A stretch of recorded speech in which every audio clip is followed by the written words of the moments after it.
Hi everyone, today I made this video as I want to help you guys out to get through the basics of a very lengthy chapter, that is the rise of nationalism in Europe. This video will help you in two ways. Like, first, if you want to revise this chapter, you know this chapter is very lengthy, it's of 24 to 25 pages long, and it takes 2 to 3 hours just to read out this chapter. And even if you want to revise this chapter, it takes minimum 30 to 40 minutes.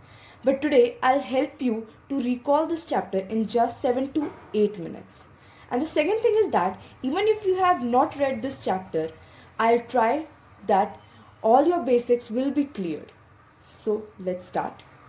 The rise of nationalism in Europe. So what is nationalism? Nationalism is nothing, it's a just nation state building in which different areas came together and made a nation. So if you start this chapter, in starting you will see an image made by a French artist in which he just showed that how liberals from different countries came together and were struggling to make their country a nation in which everyone will have equal right, they'll have secularism and no monarchy.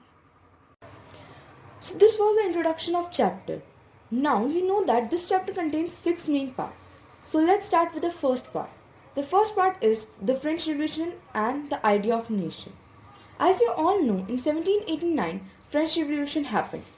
This revolution set an example in front of whole Europe that how nationalism should be or how a nation should be. Because after 1789, democracy came to France and many good changes were occurring there, like laws were made, its states general were elected, oaths were taken and many things. So all over the Europe, people were inspired and they started making Jacobins club. But one problem came in France, that in 1804 Napoleon entered France and he destroyed democracy fully and he made dictatorship there. But he was a dictator, but then also he made many good changes. He made uniform laws, cancelled all the privileges based on birth and many other things. At first people were very happy that yes, good changes are coming, but after that, they realized that the real intention of Napoleon was just to conquer whole Europe. So this was about the first part. So now let's move to the second part. The second part is making of nationalism in Europe. How and actually nationalism came to Europe. When industrialization started in Europe, middle class people came to rise. They started educating themselves, they started businesses, they started industries, and they came up with the idea of nationalism. Actually, they wanted liberalism in many fields, like they wanted equality, they wanted freedom, and no monarchy. In economic sphere also, they wanted liberalism, as they wanted abolition of state-imposed restrictions and free movement of goods, as it was very difficult for them to carry out their businesses and trading at that time. Like in Germany, there were 39 states and every state had its own currency and own measure. So if a person had to carry something from one place to another, it used to cost a lot. So to solve this problem, people from Prussia and Germany made a union known as Zollverein Union. This union abolished all the tariffs and reduced the number of currency. So these were the thoughts of liberals. But there was a problem in Europe that most of the people were conservatives. Like after the defeat of Napoleon in 1815, conservatives from all over the Europe met at Vienna and they drew a Treaty of Vienna, in which the main motto of this treaty was to undo all the work done by Napoleon and to bring back the monarchy. But liberals were trying to revolt against them. So they made secret societies. The main leader of these secret societies was Giuseppe Mazzini. So here the second part ends. Now let's move to the third part. In the third part is about the age of revolutions from 1830 to 1848. In 1830, there were three main revolutions. First was in France. The Bourbon king was overthrown by liberals and they brought constitutional monarchy with Louis Philippe. Second was in Brussels, and due to an uprising, Belgium was broken away from Netherlands. Third was in Greece. It was a part of Ottoman Empire since 15th century. When the nationalism spread in Europe, The nationalists in Greece, they started revolting and they wanted independence. In 1832, they finally got independence. Now, in the struggle of nation building, language and culture played a very important role as they helped to shape nationalist feeling and to create a common past. Language was used as a weapon for revolutions and to revolt against autocratic rule. Now, when all this was going on, at the same time, Europe was going through a severe economic hardship in which there were overcrowded slums, unemployment, competition in industries, and many other things. The main reason of revolution was this, cause the people from monarchies and autocracies, they were enjoying their rule and they were enjoying their privileges, whereas common people were suffering.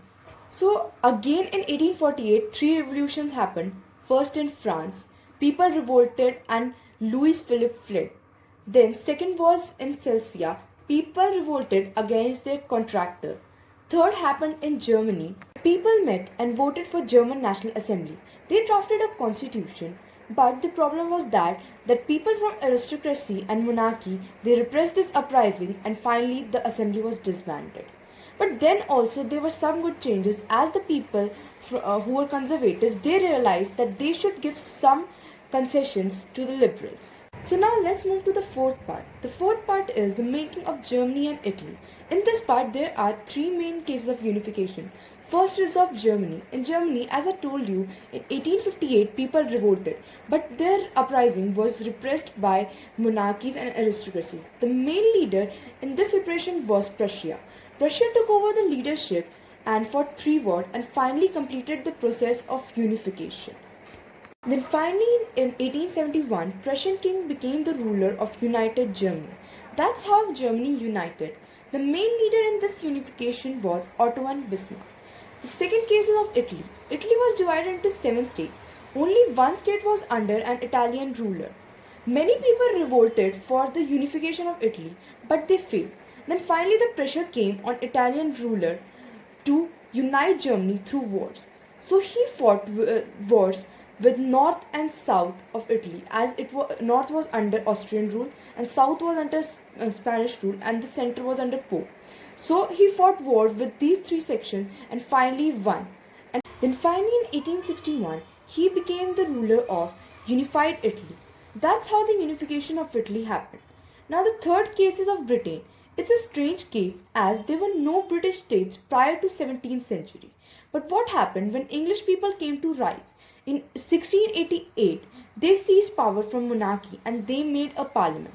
In 1707, Scotland united with England and they formed United Kingdoms of Great Britain.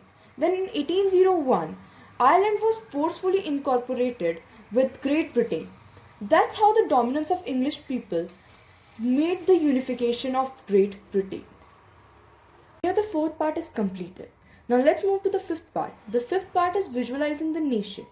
When all these states were turning into a nation, people started to think that how to represent a nation.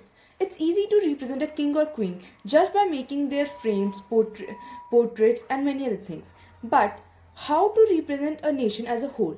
So people started to visualize nation as a person. Artists portrayed nation as a female figure. Like for example, in India also, Abhindranath Tagore portrayed Bharat Mata. So the last and sixth part is nationalism and imperialism. In 19th century, nationalists became aggressive. They wanted to build a nation state, but every nation wanted to or desired to become larger in power as well as in area. In 1871, the most serious nationalist tensions were seen in Balkan. Balkan was under the control of Ottoman Empire. But there came the spread of romantic nationalism with disintegration of Ottoman Empire. This situation became very explosive. At the very same time, European power desired to conquer this area. This whole situation led to wars and finally to the First World War. Europe was devastated after 1914. But the very idea of nation state and nationalism remained constant. So here the chapter ends and I hope that you liked this video. Thank you.